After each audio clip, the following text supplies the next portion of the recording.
Let's jump right into this analysis, and we've got to start at the top with Cooper Flag. Cooper had a significantly better scoring performance in his second game compared to his first outing, but what really stands out is his incredible two-way impact that's already becoming evident. You can see these defensive plays where he's positioned perfectly in the paint, offering that crucial weak side help defense. Whether it's supporting teammates when a ball handler or driver gets overwhelmed and has to pass out, Cooper is consistently in the right spot making the right reads.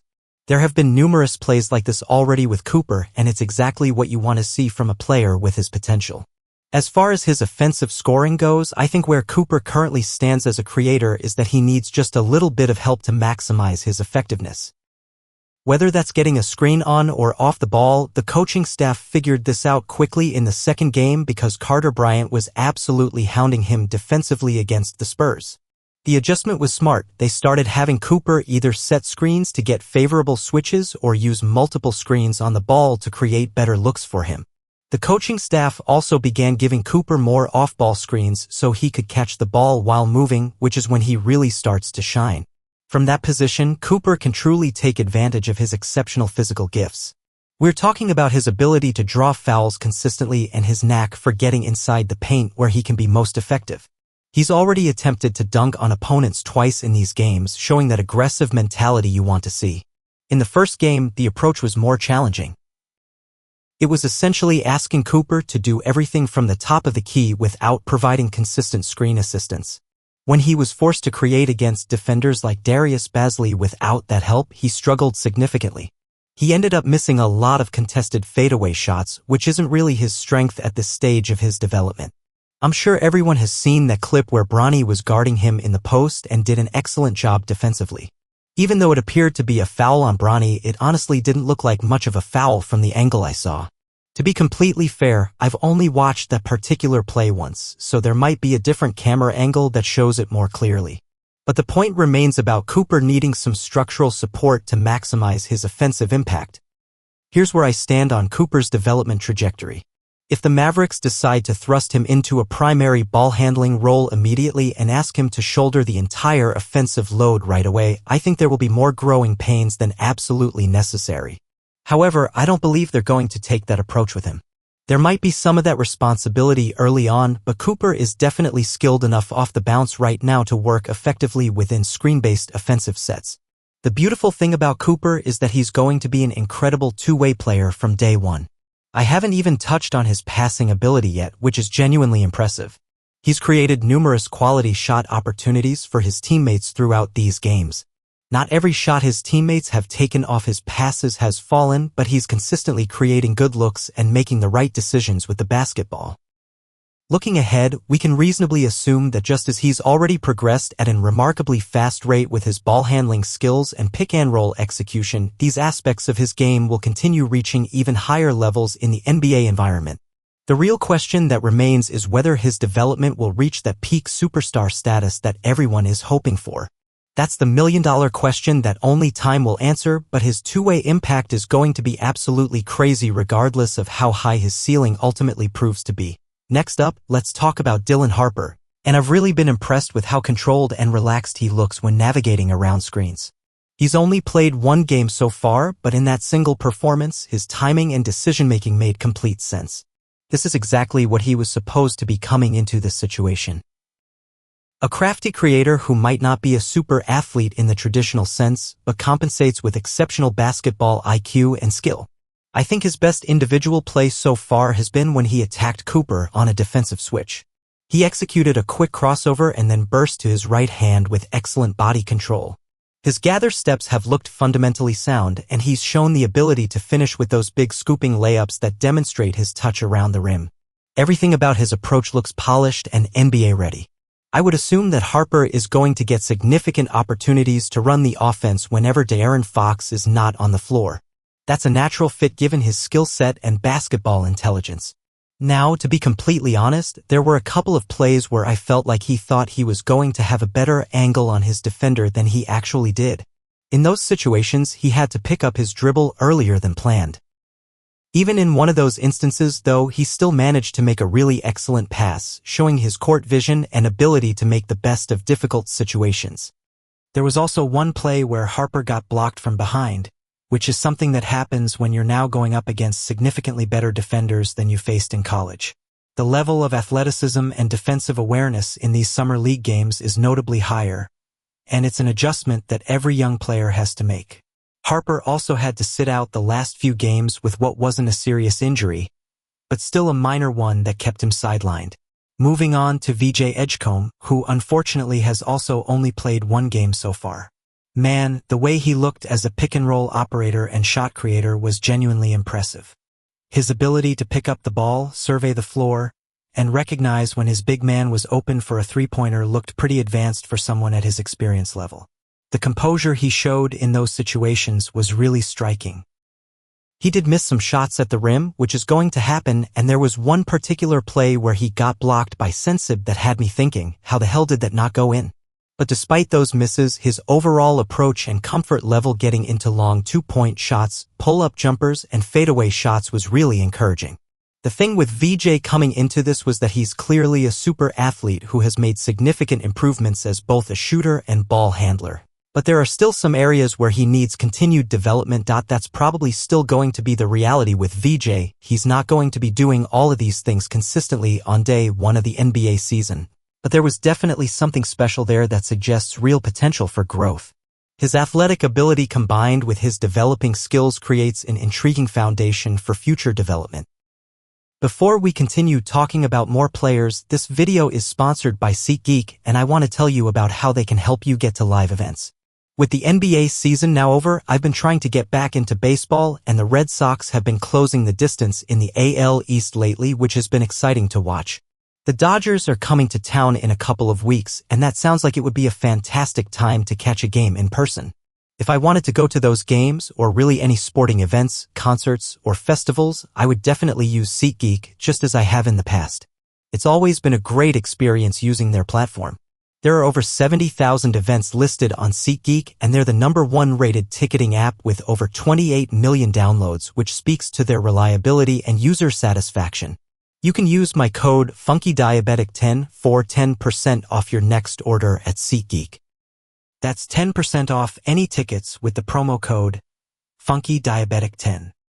Each ticket on SeatGeek is rated on a scale of 1 to 10, so you always know you're getting a good deal on your purchase. Look for the green dots when you're browsing. Green means good value, red means you might want to keep looking. Every single ticket is backed by their comprehensive buyer guarantee, so you can purchase with confidence. You can find my link in the description or check the pinned comment to download the app and have the code automatically added to your account. One more time, that's FUNKYDIABETIC10 for 10% off. SeatGeek, good stuff, man. Now let's move on to Nikola Topic, who was unfortunately out for an entire year with an ACL injury. I think he's actually played the most games out of everybody between the California and Vegas portions of Summer League, which has given us a good sample size to evaluate. My overall take on Topic is that he can definitely get to the paint consistently, and his passing ability is completely legitimate. His in-and-out dribble seems really effective at creating the separation he needs to attack. He's got these big, sweeping crossovers that look smooth and purposeful. He's turned a lot of possessions that initially felt like they weren't going anywhere into productive trips to the paint pretty quickly. Once he gets there, his ability to draw help defenders and then find open shooters or deliver little flip passes back to his big man around the free throw line has been impressive to watch. Topic just had his best game performance, so he's clearly trending in the right direction, which is encouraging for his development. However, I can't ignore some of the struggles he had in the California games, where there were definitely a significant number of missed shots that prevented him from being as effective as he could have been. There were also several occasions where I felt like he was either overconfident in his ability to split multiple defenders or he simply didn't anticipate that the help defense was going to collapse on him as quickly as it did. This led to some unnecessary turnovers that could have been avoided with better decision-making. Additionally, there were plays where he was forced to pick up his dribble in less than ideal situations, or you could tell he was feeling a little overwhelmed by the intensity of the moment. As the games progressed, though, he appeared much more comfortable and settled into a better rhythm. Again, there were plenty of strong drives to the basket and quality passing plays that demonstrated his potential. This is going to be awkward, but I have to admit that I have not seen Tidjane Salaan's game yet. I know he didn't produce much statistically and for some frustrating reason, NBA. And League Pass will not allow me to watch these Summer League games until the entire Summer League period is over. Like, bro, I can't wait that long for the video content. I quickly realized I had to start recording all these games on my DirecTV so I could watch them all and provide proper analysis. This technical limitation means I also did not get to see Tijane Salon's performance. Hornets fans, you'll have to fill me in on how he looked out there. This same issue means I also didn't get to see Walter Clayton Jr.'s game because he played in that same contest. I did catch the highlights though, and he looked pretty good from what I could see. There you go, that's the best I can do with the footage I had access to. Moving on to Ace Bailey. The numbers were definitely better for Ace in his second game compared to his first outing. I'm not going to go through a ton of specific individual plays here because I think the bigger picture is more important. When you put this guy in a more organized offensive system where Will Hardy can design sets to get him working off the ball, and we've already seen glimpses of this approach in Summer League, he can catch the ball while moving toward the basket. I think that's where Ace's talent is really going to shine through most effectively. He does pull off specific plays where you can see the combination of his size, his fluidity as an athlete, and his shot-making ability all coming together. Sure, he's taken some shots that I haven't particularly liked, and he's had a couple of attempts to take his defender off the dribble that didn't look great, but you absolutely cannot ignore the raw talent whenever he does pull off a nice play. Ace also hit a no-dip three-pointer that was really impressive to watch. In his second game, I thought his defensive energy was genuinely excellent. His on-ball pressure was consistent, he was actively tipping passes, and especially later in the game, his effort and focus on that end of the floor was really good to see. That kind of two-way engagement is exactly what you want from a player with his potential. Next up, let's talk about Trey Johnson, who already looks like a professional scorer. The way he operates was so seamless and natural. Keshawn George was finding him for transition threes and he was knocking them down with confidence. He was making jumpers off the dribble with excellent form and timing. He was rising up immediately off of dribble handoffs and converting those opportunities. I don't know what else to say, you can really just look at the highlights from Trey Johnson's games and you immediately understand what kind of player he is. His handle looks shifty and effective, giving him the tools he needs to create his own shot. I can honestly just move on from analyzing him because he was really good at the thing we already knew he was good at. There's not much more complex analysis needed when a player is executing at that level in their area of expertise. Now we're going to shift our focus to the Pelicans and talk about Jeremiah Fears and Derek Queen. Let me start with Jeremiah Fears real quick. In his first game, I thought he came out with really good defensive energy, particularly when guarding the ball handler. He proved that he has the ability to get downhill and attack the rim when opportunities present themselves. However, in his second game, I thought he mostly floated around the perimeter and then would just take a bunch of questionable jumpers. I honestly don't know what to make of Jeremiah Fears based on these two very different performances. The inconsistency between games makes it difficult to project what kind of player he'll be moving forward. Moving on to Derek Queen, this guy is really something special, man. His combination of size and ball handling ability is unique. It looks somewhat awkward while he's doing it, but somehow he's able to navigate through multiple defenders and finish plays. His gather steps look controlled, his crossovers are effective, and his spin moves create the space he needs. The entire time I'm watching him, I'm worried he's going to lose the ball, and yet he has managed to turn a significant number of these possessions into baskets, drawn fouls, or quality passes for his teammates. That said, he has also dribbled himself into trouble on multiple occasions. There was one particular play where he tried to go the full length of the floor, got knocked off his intended path, and basically gave the opposing team 2 easy points. Derek Queen's screen setting was absolutely terrible at the start of Summer League, and then it gradually got a little better as the first game progressed. But he was legitimately horrible in the first half of that opening game. I was genuinely questioning whether this dude was even an NBA caliber player at that point. Fortunately, he improved significantly after that rough start. They've mostly been playing him at power forward alongside another center, which is an interesting positional choice. He also has demonstrated some solid post skills and has scored effectively in the post. This makes me wonder, given his size, ball handling ability, and post-up skills, is he more effective when matched up against power forwards or centers? He can potentially take slower centers off the dribble from the top of the key, and he might be able to overpower smaller power forwards in the post. His three-point shooting definitely needs improvement, and I'm also concerned about his defense. He's had many opportunities as the help defender around the basket, but there hasn't been much of a contest, or when there is a contest, opposing players don't really seem to feel his presence. His closeouts have looked slow at times, but I don't know. He's 6 feet 10 inches or 6 feet 11 inches, and when he puts the ball on the floor, it's absolutely mesmerizing because you never know what's going to happen next. Let's talk about the Nets' young players, Derek Whitehead, Cam Thomas, and Jalen Wilson. This includes players like Derek, Danny Wolf, Tracy, and Eve Missy.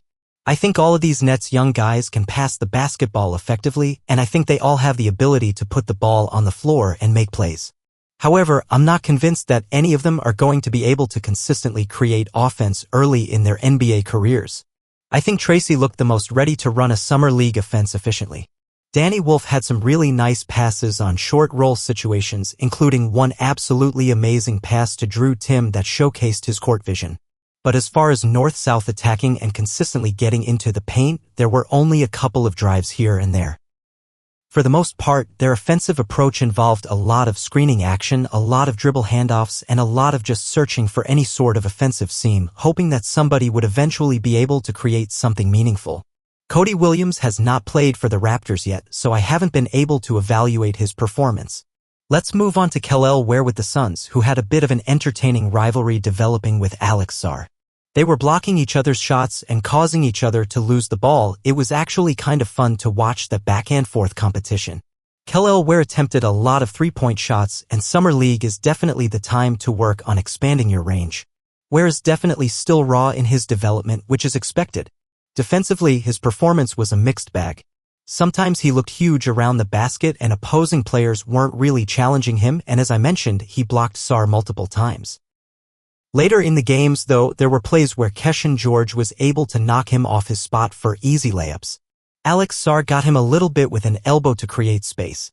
One possession he was tipping away a lob pass, but other times he was caught in no man's land and gave up easy lobs to Sarr. Still, when he was in the right position and his timing on contests was correct, you could see the potential. The dude is legitimately huge and has the physical tools to be effective. I don't think Cedric Coward has played yet, and I have not seen Noah Clowney's performance. Bulls fans, I'll get caught up on his games and provide analysis later. Now for my guy Carter Bryant, his defense is absolutely amazing, man. I'm not entirely sure what his offensive ceiling will be, but his defensive impact is undeniable. I tweeted that he was my favorite rookie so far, and then he proceeded to miss every single shot for the rest of that game, which was unfortunate timing.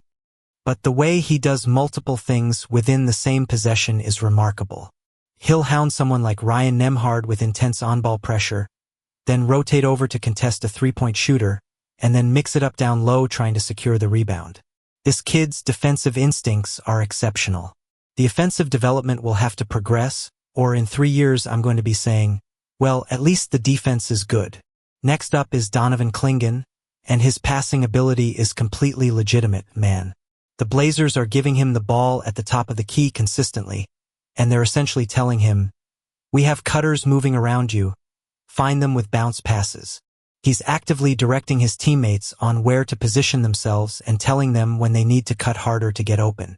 All of that leadership and court vision is exactly what you want to see. I think the key for Clingan will be whether he can consistently make opposing big men pay when he puts the ball on the floor. He has this effective move where he backs defenders down for a moment and then drives on them with a spin move. He needs to execute that consistently to make big men respect his offensive ability, because if they don't respect him and can afford to back off, then his passing opportunities won't be as effective. Besides that, we'll see if he can be an efficient post-up player against NBA-caliber big men. Defensively, when he was positioned around the basket, I thought there were enough plays where opposing players either didn't challenge his presence or his contests were adequate enough. He did give up some offensive rebounds, but he's also quite young and will likely be playing against bench players early in his career. I wasn't particularly alarmed by his defensive performance. Finally, let me mention the Celtics players I was watching. I was mostly focused on Amari Williams and should have paid more attention to others, but I liked his mobility and energy. That's the analysis. Good stuff overall from Summer League.